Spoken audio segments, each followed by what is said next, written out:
Sumipor ang ilang empleyado ng gobyerno sa rekomendasyon ng MMDA kay Pangulong Ferdinand R. Marcos Jr. na gawing mas maaga ang pasok sa mga ahensya ng pamahalaan. Ang sentro ng balita niya mula kay Bernard Ferrer. 2 oras ang binubuno ni Onesto para makarating sa kanyang trabaho sa PhilPo sa Quezon City. Mula Fairview, kalbaryo para sa kanya ang batinding trapiko sa Commonwealth Avenue.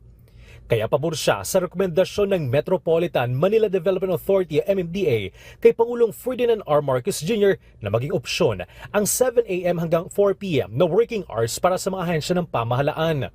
Mas maganda po kung mas maaga kasi sa panahon niyan laging matraffic eh.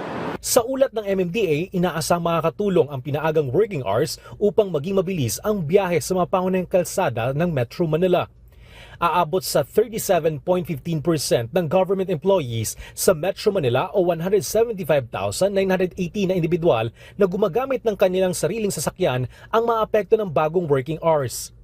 Nasa 47.20% o 223,508 ng government employees na gumagamit ng public transportation ang makakaiwas sa trapiko tuwing rush hour kapag naipatupad ang nasabing panuntunan. Plano ni MMDA Chairman Romando Artes na maisumite ang rekomendasyon bago magmarso na pagsisimula ng rehabilitasyon ng southbound ng EDSA. Nauna nang nagpahayag ng suporta dito ang mga alkalde ng San Juan City at Pasay City. Bernard Ferrer para sa Pambansang TV sa Bagong Pilipinas.